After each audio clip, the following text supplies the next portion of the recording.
got so motherfucking design on right now. Bring it down, bring it down, bring it down. I got 3 old guys to walk. Apa sih pengertian Al-Quran secara bahasa dan istilah? Al-Quran menurut bahasa berasal dari kata qara'a yaqra'u Qur'anan yang bermakna bacaan. Al-Quran secara harfiah berarti bacaan yang sempurna. Ia merupakan suatu nama pilihan Allah yang tepat. Karena tiada suatu bacaan pun sejak manusia mengenal tulis dan baca yang dapat menandingi Al-Quran. Bacaan sempurna lagi mulia. Menurut para ahli bahasa, kata yang berwazan fu'lan memiliki arti kesempurnaan. Karena itu, Al-Quran adalah bacaan yang sempurna.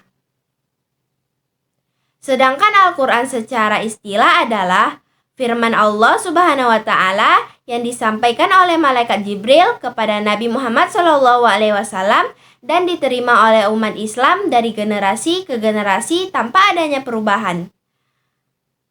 Al-Quran juga berarti sebagai penunjuk, sebagaimana yang Allah sebutkan dalam Quran surah Al-Baqarah ayat 185. Bahwa Al-Quran sebagai petunjuk bagi manusia dan penjelas mengenai petunjuk dan pembeda antara yang benar dan yang batil. Baik, pembahasan yang kedua yaitu penulisan Al-Quran pada masa Nabi Muhammad SAW dan juga para sahabat.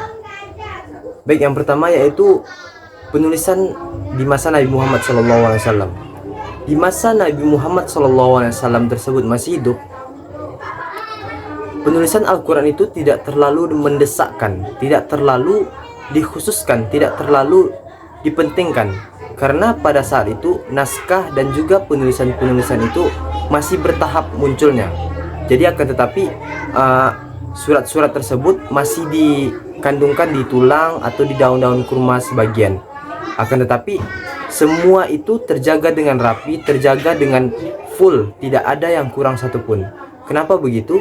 Karena pada zaman Nabi Muhammad SAW tersebut, Al-Quran ini sudah dihafal dan juga sudah pastinya akan terjaga karena hafalan beliau dan juga hafalan-hafalan para sahabat yang lain juga itu sudah sempurna. Kenapa begitu? Kenapa begitu? Nabi Muhammad SAW itu secara bertahap ketika bulan Ramadan akan dicek hafalannya oleh Jibril, malaikat Jibril sendiri. Dan juga para sahabat juga mengecek hafalan mereka sendiri kepada Nabi Muhammad SAW.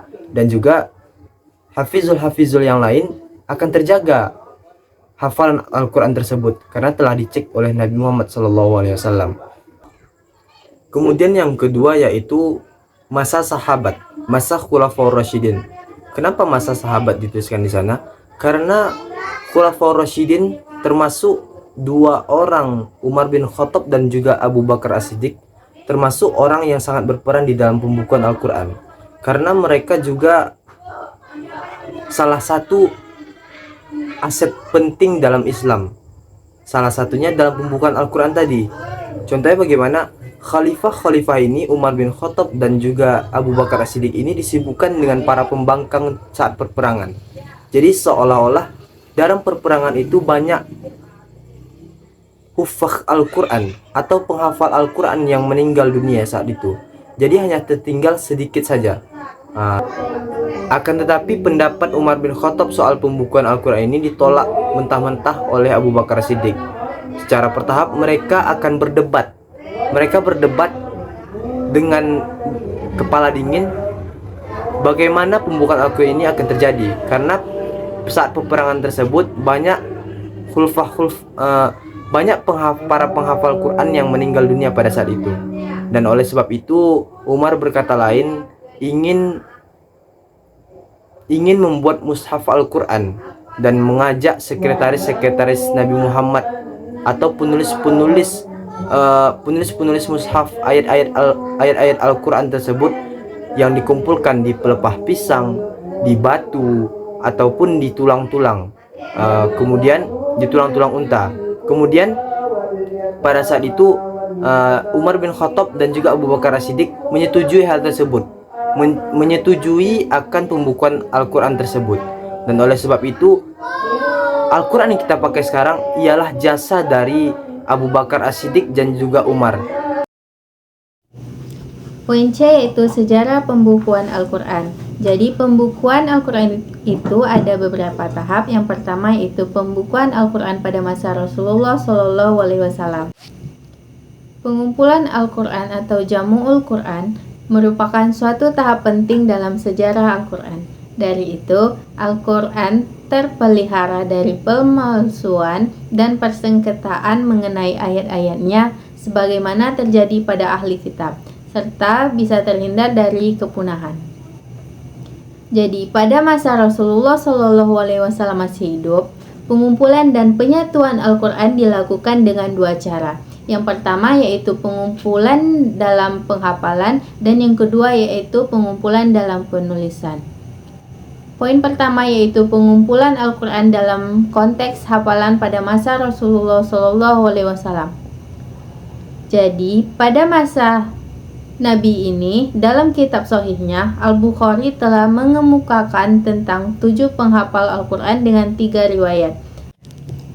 Yang pertama yaitu Abdullah bin Mas'ud, kemudian Salim bin Ma'qil Maula Abi Hudzaifah, yang kemudian Mu'az bin Jabal, Ubay bin Ka'ab, Zaid bin Sabit, dan Abu bin Sakan dan Abu Ad-Darda. Poin yang kedua yaitu pengumpulan Al-Quran dalam konteks penulisannya pada masa Rasulullah SAW.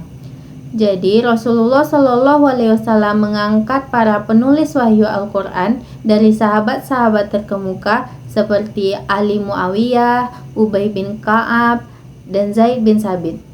Bila ayat turun, ia memerintahkan untuk menuliskannya dan menunjukkannya di mana tempat ayat tersebut dalam surat. Maka, penulisan pada lembaran itu membantu penghafalan di dalam hati.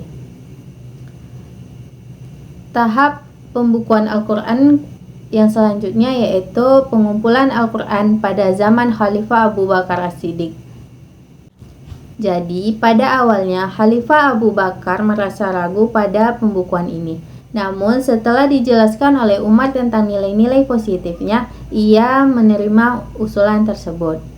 Tahap yang ketiga yaitu pengumpulan Al-Quran pada zaman Khalifah Utsman bin Affan. Jadi, pada masa pemerintahan Utsman bin Affan ini terjadi perluasan wilayah Islam di luar Jazirah Arab, sehingga menyebabkan umat Islam bukan hanya terdiri dari bangsa Arab saja. Kondisi ini tentunya memiliki dampak positif dan juga dampak negatifnya. Salah satu dampaknya yaitu ketika mereka membaca Al-Quran, karena bahasa asli mereka bukan bahasa Arab. Audio Jungle.